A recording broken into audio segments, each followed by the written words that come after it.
আমি সৌদি প্রবাসী পিয়ারু, একজন ডিভোর্সি এবং 2 সন্তানের জনক। আমার বয়স 44। ডিভোর্সের 2 বছর পর বিয়ে করেছি একজন 23 বছরের মেয়েকে। ডিভোর্সের পর সন্তান ছাড়া কোনো কিছুই কল্পনা করিনি এবং সব সময় হতাশা, একাকিত্বে ভুগতাম। ভেবেছিলাম আমার জীবন এখানেই শেষ, কিন্তু বয়স্ক মা, ভাই বোনরা চেয়েছে জীবন আবার শুরু করি। ডিভোর্সের পর আমার সন্তানরা আমার বড় বোনের কাছেই থাকতো। আমি ভাই বোনদের মধ্যে 4 নম্বর ছিলাম।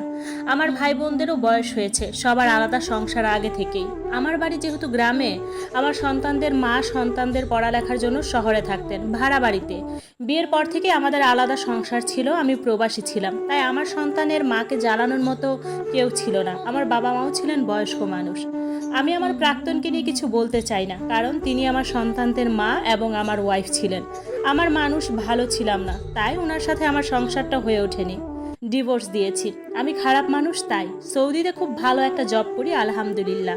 প্রতিদিন সন্ধ্যার পর সন্তানদের সাথে 1-1.5 ঘন্টা কথা হয় আমার। সন্তানরাই আমার সব কিছু।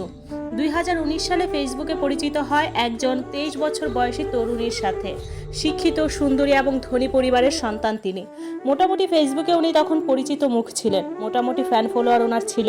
ওনাকে ফলো করতাম আমি, ওনার কথাগুলো ভীষণ ভালো লাগতো। একদিন রিকোয়েস্ট দিই ওনাকে, যথারীতি উনি অ্যাকসেপ্ট করেন। টুকিটাকি কথা হতো, ওনাকে কখনো মেসেজ দিয়ে বিরক্ত করিনি, কিংবা উনিও খুব একটা কথা বলতেন না আমার সাথে। তো ওনার খালা সৌদি আরবে এসেছেন এবং ওনার একটা সমস্যা হয়েছিল। উনি আমাকে নক দেয় এবং বলেন যে উমরাতে গিয়েছে ওনার খালামণি, পাসপোর্ট হারিয়ে ফেলেছে, যদি পসিবল হয় আমি যেন সাহায্য করি। তখন আমি জব থেকে ছুটি নিয়ে ওনাকে খুব সাহায্য করি। এরপর ওনার সাথে কথা হতো। কথার এক পর্যায়ে উনি জানতে পারেন আমার ডিভোর্স হয়েছে। আমি কখনো ওনাকে বলি নাই, আর ফেসবুকে আমার সন্তানদের সহ আমার ছবি প্রোফাইল পিকে দেওয়া থাকতো। তিনি মনে করেছেন হ্যাপিলি ম্যারিড আমি। কথার এক পর্যায়ে বলি, তখন ওনাকে আমার জীবনী। খুব সম্মান দিয়ে কথা বলতাম ওনাকে আমি, উনিও আমাকে সম্মান দিতেন খুব। এক পর্যায়ে ওনার সাথে আমার প্রতিদিন কথা হতো ঘন্টার পর ঘন্টা। একদিন উনি আমাকে ফোন করে বললেন আমাকে বিয়ে করতে চান তিনি। আমি প্রথমে মনে করলাম হয়তো ফানটান করছে, কিন্তু উনি বললেন সিরিয়াসলি বলছেন।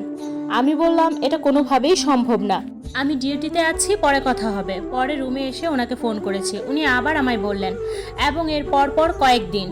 তখন আমি বললাম আমি 2টা সন্তানের বাবা, এটা কিভাবে পসিবল? আপনার বয়স অনেক কম এবং আপনার পরিবার কখনোই এটা মানবে না। আমারও অনেক বয়স হয়েছে আর আমি আহামরি ভদ্রলোক, আমি শুধু একজন ভদ্রলোকের ওয়াইফ হতে চাই।